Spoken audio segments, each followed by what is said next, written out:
کہ آپ لوگوں کو بتا رہا ہوں، ورنہ اگر چاہیں تو اس کے سامنے اپنے الفاظوں میں بتا سکتے ہیں، انشاءاللہ وہ بھی کریں گے. وہ شاید میں نے اکثر لوگوں کو سیدھا اپنے الفاظوں میں سکھایا ہے تدریس کے اقسام میں. انشاءاللہ وہ بھی اسی کالج سے میں بس تدریس کون کون سی ہوتی ہے تو وہ مطلب اگر چاہے تو میں اپنے الفاظوں میں بھی چیزیں بتا سکتا ہوں. صحیح حدیث کیا ہے، حسن کیا ہے، صحیح کیا ہے، علت خفی اور شاذ اور سب کچھ مل کر اپنے الفاظوں میں بتا سکتا ہوں. لیکن چلو یہ 50 صفحہ کا ہوا، آج ہم تو اس کے صفحے میں پہنچے. آج ہم تقریباً 9 صفحے میں پہنچ گئے 41 پیجز رہتے ہیں. اگر ہم اس پورا ختم کر لیں پھر میں اپنے الفاظوں میں بھی بتا دوں گا انشاءاللہ. السلام علیکم. ضعیف راوی کی اس میں ہم اور ایگزامپل لے سکتے ہیں. مثلا کوئی راوی ہوتا ہے وہ عموماً جو ہے اس کی روایتیں باقیوں میں قابل نظر ہوتی ہیں لیکن اسے شیخ سے اسبت ہوتا ہے. مثلا اگرچہ ابو معاویہ کے بارے میں یہ پوری طور پہ تو قاعدہ نہیں ہے لیکن چند محدثین کی صحیح جواب ہے جیسے امام احمد نے کہا کہ یہ عامر سے اسبت ہے. باقی جو ہے باقی سب سے جو ہے وہ یہ اضطراب کا شکار ہو جاتا ہے اس حدیث میں ویسی طریقے سے یاد نہیں کی یعنی کہ وہاں پر ہمیں دوسری میں مناقب زیادہ ملیں گے غیر عامر سے.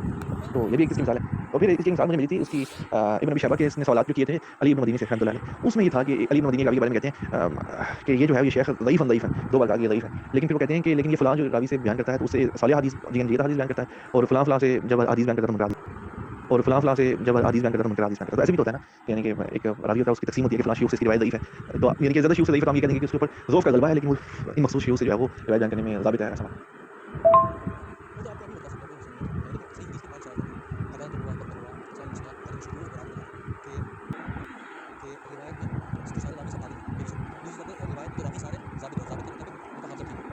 یا تو حافظہ ٹھیک ہو یا ان کی کتابیں ٹھیک ہوں کیونکہ ایک راوی کا ضبط صرف اس کا دماغ نہیں ہوتا اس کی کتاب بھی ہوتی ہے. ٹھیک ہے. ضبط الرواۃ کا لفظ ضبط سے ہے. ضبط بولتے ہیں کسی چیز کو پکڑ کرنا. جیسے عرب ممالک میں پولیس والوں کو محدب کہتے ہیں یعنی پکڑنے والے. تو ضبط یعنی پکڑنے والی چیز جس کو کہتے ہیں مضبوط.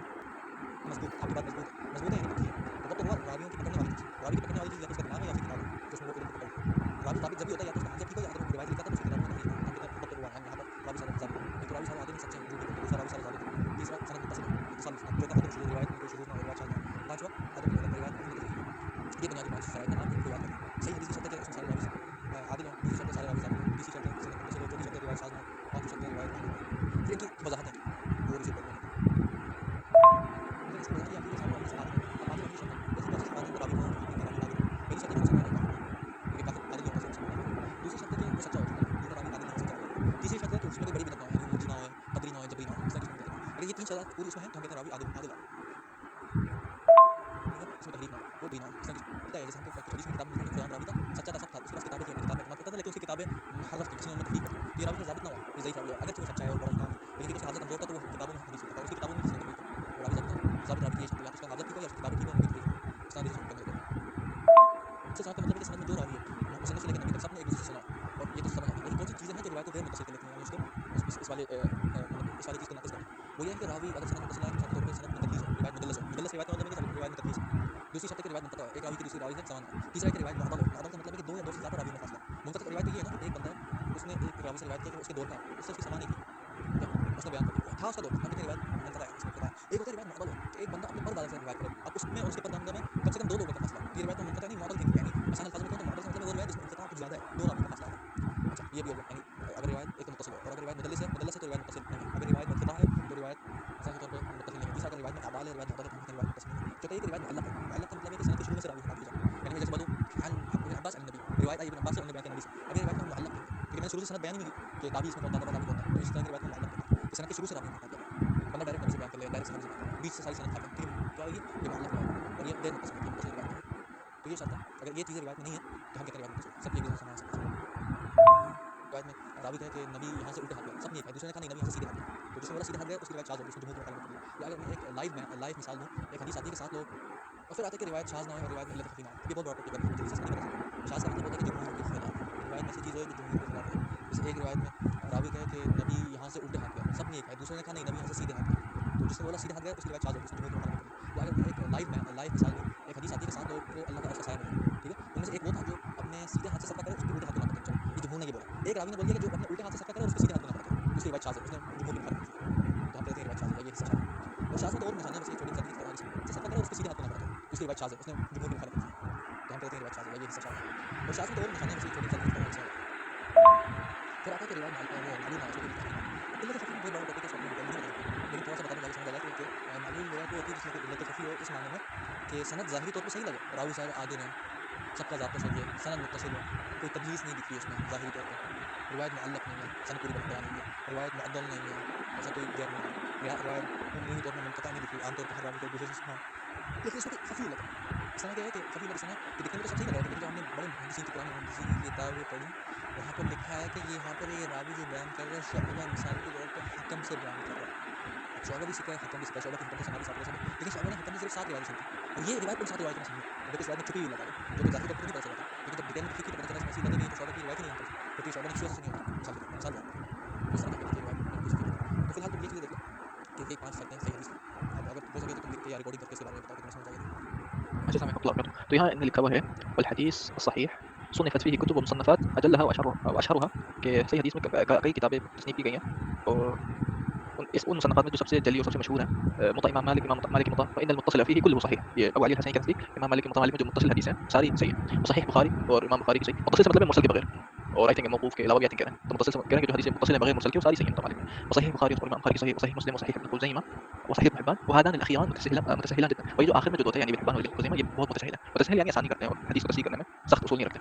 لیکن ان دو مصنفین اپنی کتاب میں صحیح کی شرط مانی ہے لیکن کافی متسہل يعني امام بخاری جیسا نہیں ہے. وصحيح ابي علي بن سكن وابو علي بن سكن کی صحیح وهو كتاب مفقود. یہ مفقود کتاب ہے. مفقود يعني ہم تک نہیں پہنچی ہو گئی تھی. وبعض الكتب ممن عدها في جمله المصنفات فمن الصحيح ككتب السنن النسائي. اور اس طرح کی اور بھی جملہ کتابیں ہیں جن کو عام طور پہ لوگ صحیح میں بھی شامل کرتے ہیں لیکن کلی طور پر صحیح نہیں ہے. امام نسائی کی الصغرى ككتاب السنن الصغرى للنسائي امام نسائی کی السنن الصغرى. ومنهم من عد منتقى ابن الجارود. اور کچھ لوگوں نے المنتقى ابن جارود نام کی حدیث کی کتاب المنتقى اس کو بھی صحیح میں شامل کیا. ويظهر والله اعلم ان السنن الصغرى للبيهقي يمكن ان يعد من الصحيح. اور جو ظاہر ہوتا ہے اللہ کو علم ہے کہ امام بيهقي کی جو سنن الصغرى اس کو بھی ہم صحیح کتب کی مصنفات میں گن سکتے ہیں. ويمكن ان يعد من الصحيح المسند الحميدي شيخ الامام بخاری تلميذ ابن عيينة. اور یہ بھی ہو سکتا ہے کہ ہم مسند الحميدي کو بھی جو امام بخاری کے شیخ ہیں اور ابن سعید ابن عيينة کے شاگرد ہیں ان کی کتاب مسند الحميدي کو بھی ان مصنفات سے گن سکتے ہیں جو جن میں صحت کی شرط ہے. یہ جو کتابیں عام طور پہ یہی ہیں وہ کتابیں جن میں صحیح حدیث کی شرط مانی گئی ہے. لیکن اشهرها والمتفق عليها هو موطا مالك. لیکن ان میں سب سے مشہور اور سب سے متفق علیہ وہ موطا مالک ہے کیونکہ شروع کے لوگوں میں شروع کے جو محدثین تھے موطا مالک کو ایسی کتاب مانتے تھے جس میں ساری حدیث صحیح ہوں یعنی جو مرفوع اور متصل حدیث ہیں. وصحیح بخاری اور امام بخاری صحیح وصحیح مسلم اور امام مسلم کی صحیح.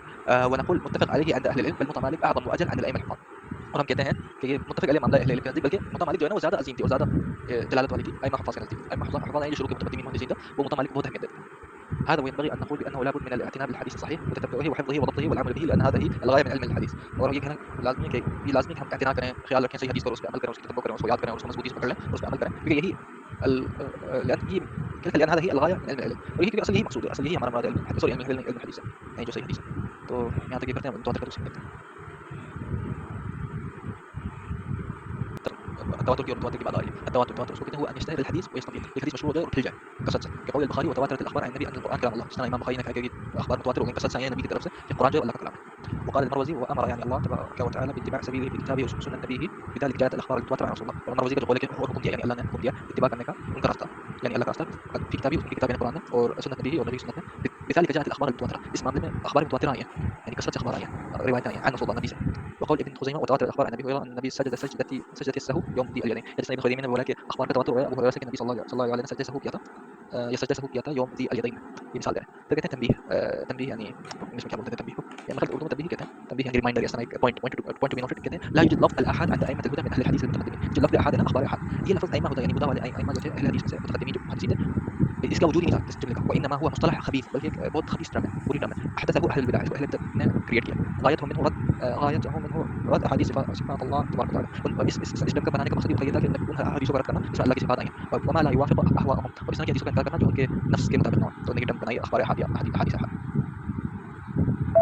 والله متقدمین سے تو مجھے بھی قید نہیں پتا کہ جس نے بولا کہ اگر کم از کم 30 سنتیں تو حدیث متواتر ہے. اس متقدمین کبھی اکثر مانوی طور پر جو حدیثوں میں الفاظ آ جائیں اس کو کہتے ہیں فلاں حدیث متواتر ہے. اگر کثرت سے روایت کو ذکر کرو جیسے قرآن اللہ کا کلام ہے یا رفیع کی حدیث کو بھی متواتر کہتے ہیں. کئی حدیثوں میں یہ مانا ہے یا نماز پڑھنے کے بارے میں حدیث متواتر ہے اور اس طرح. تو میں نے متقدمین سے یہی دیکھا اگر تم کوئی بات جانتے ہو تو بتا دو. تاخیر میں سب سے مشہور قول جو ہے نا وہ یہ کہ کم از کم 5 سند ہیں کم از کم کسی حدیث کی 5 سند یا اس سے زیادہ ہیں تو کہتے ہیں حدیث متواتر ہے. اور ہر سند کا مخرج الگ ہے یعنی یہ نہ کہ 5 صحابی الگ ہیں لیکن تابعی کی نہیں. ہر سند میں 5 صحابی الگ ہونے چاہیے 5 تابعی الگ ہونے چاہیے تبع تابعی الگ ہونا چاہیے. اور راجح یہ کہ مصنف بھی الگ ہونا چاہیے کیونکہ مصنف بھی آدمی ذکر سند میں ہوتا ہے. آدمی ذکر یعنی بغیر ذکر کرے محدث بھی سند کا حصہ ہے. تو اگر محدث ایک ہی ہے تو سند تو ایک ہوئی نا.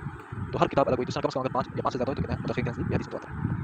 ذکر کرے محدث بھی سند کا حصہ ہے. تو اگر یعنی بغیر ذکر کرے محدث بھی سند کا حصہ ہے. تو اگر محدث ایک ہی سند کا حصہ ہے تو اگر یعنی بغیر ذکر نہیں تبع تابعی الگ ہونا چاہیے. اور راجح یہ کہ مصنف بھی الگ ہونا چاہیے کیونکہ مصنف بھی آدمی ذکر سند میں ہوتا ہے. آدمی ذکر یعنی بغیر ذکر کرے محدث بھی سند کا حصہ ہے. تو اگر محدث ایک ہی ہے تو سند تو ایک ہوئی نا. تو ہر کتاب الگ ہوئی. دوسرا کم از کم اگر 5 یا 5 سے زیادہ ہو تو کہتے ہیں متفقین کے نزدیک یہ حدیث متواتر ہے. ایسے ہی ہے میں متقدمین کے یہاں جو ہے وہ کوئی کہتے ہیں متقدمین کے یہاں جو ہے وہ کوئی کہتے ہیں مطلب کوئی اسپیسیفک عدد ہی نہیں ہے. اس وجہ شیخ سلیمان رضوان کا میں نے بڑا تفصیلی بیان بھی سنا تھا تو دس اس میں انہوں نے بھی اس بات کا ذکر کیا. انہوں نے کہا کہ متقدمین کے یہاں اس چیز کی کوئی قید نہیں تھی بلکہ کچھ بعض نے تو دعویٰ کیا کہ متقدمین کے یہاں اسلام نہیں. چلو وہ تو دعویٰ ایسا درست نہیں ہے وہ استعمال تو کرتے ہیں لیکن اس سے بس یہی مراد ہے کہ اس بارے میں صحیح حدیث ہیں اور بہت ساری حدیث ہیں. بس اس جملے کی یہی مراد ہے. اس سے زیادہ اس کی کوئی کچھ عدد مراد نہیں ہے. متاخرین کے یہاں پھر اس کی ٹیکنیکل ٹرم آ جاتی ہے کہ ہر زمانے میں اتنے لوگ ہوں کہ اس میں جھوٹ شامل ہونا محال ہو اور پھر انہوں نے عدد بھی بیان کیا کہ یہ اتنے لوگوں سے کیا مراد ہے. پھر وہ ایسے چلتا گیا وہاں پر. تو یہ بالکل ایسے ہی ہے. باقی شیخ ابو علی الحسنی نے ایک بات کی ہے کہ اس میں جو ہے وہ اس احاد کی جو تقسیم ہے وہ قدما کی آنی ہے. شیخ خالد الحاج نے اس کے اوپر ان کے اوپر بھی کیا ہے اس معاملے میں کہ احاد کی ٹرم محدثین کیا ایگزسٹ کرتی تھی. اگرچہ شیخ ابو الحسنی نے اس کا جواب دیا, یعنی کہ جیسے کہ امام شافعی رحمۃ اللہ علیہ کی کتابوں میں ایک کتاب رسالہ ہے, اس میں جو ہے وہ احاد کے چیپٹرز بنے ہیں, اور جو صحیح بخاری ہے اس میں احاد کا چیپٹر ہے. اور شیخ کہتے ہیں کہ اس سے یہ مقصود تھا کہ انہیں کا رد کیا جائے ان کی اپنی صلاح میں, جبکہ احاد کا بنا کر ان کا رد کیسے ہوگا؟ اور یہ تو عجیب بات ہے, یہ تو شیخ کے جواب کا وزن نہیں ہے کہ احاد کا جو ہے وہ چیپٹر بنا کے معتزلہ کا رد کیا جائے گا. وہ کہتے ہیں کہ اس سے وہ یہ دکھانا چاہ رہے ہیں کہ اس سے ہمارا جو ہے دینی سارا ختم ہو جائے گا, لیکن بہرحال ان کی کوئی بات جو ہے ایسا کبھی نہیں رہتی. ہاں اس صورت میں ان کی بات جو ہے وہ درست ہے کہ جو کلامی ہے یہ لوگ یہ لفظ استعمال کرتے ہیں, یہ لوگ یہ لفظ استعمال کرتے ہیں اخبار کا احاد کا متواتر, تو اس سے مراد ان کا وہ یہی ہوتا ہے کہ وہ ایسی حدیث کا انکار کر سکے جو ان کی جو ہے ہوا میں نہیں بیٹھتی, بلکہ اس کو تو اقوال بھی ہیں. اس کا بھی انہوں نے جواب دیا ہے خیر ابن حبان کی قول کا, لیکن بہرحال ابن حبان کا بھی ایک قول ہے, تو اس طرح کی مطلب جو ہے وہ بات نہیں کرنی چاہیے. انہوں نے کہا ہے کہ متقدمین کیا یہ اصطلاح ایگزسٹ نہیں کرتی, تو اس میں شدید نظر, بلکہ اس کو تو اقوال بھی ہیں. یا متواتر اس حدیث کو کہتے ہیں جو کثرت سے طریقہ ہے جس میں شک کرنے کا کوئی مقصد نہیں ہے. اور میں خود تقریر محدثین نے تو اس بندے کی تکفیر کیا جو متواتر حدیث کا انکار کرے. یعنی متواتر حدیث کی سندیں یعنی بہت زیادہ ہوتی ہیں, ایسا کہ حدیث متواتر کہتے ہیں, اس کی کثرت سے سندیں. اور یہ احاد کا جو ٹرم ہے یہ واقعی اصولی اور کچھ بدعتی لوگوں نے بنایا ہے. علم حدیث میں بس احاد کی ٹرم نہیں ہے, بلکہ ہمارے پاس غریب کی ٹرم ہے. فلان حدیث غریب ہے یا منکر ہے. غریب یعنی جس کی سند صرف ایک ہی ہو, اور منکر وہ جس کی سند ایک ہو اور قابل انکار ہو. تو حدیث کو کہتے ہیں کہ اس میں تفرد ہے اور یہ روایت منکر ہے. لیکن روایت غریب ہوتی ہے اور غریب روایت منکر بھی ہو سکتی ہے, لیکن بعض منکر نہیں ہوتی, صحیح ہوتی ہے صرف اس کیونکہ اس میں ایسے راوی ہیں جو منفرد ہو گئے جن کا ایک دوسرے سے تفرد قبول ہے. جیسے انما الاعمال بالنیات, یہ بھی حدیث غریب ہے, اس کی صرف ایک ہی سند ہے, لیکن اس میں سارے راوی اعلی درجے کے اور ہر ایک راوی کا ایک دوسرے سے تفرد قبول ہے, ان کے معروف شاگرد ہیں.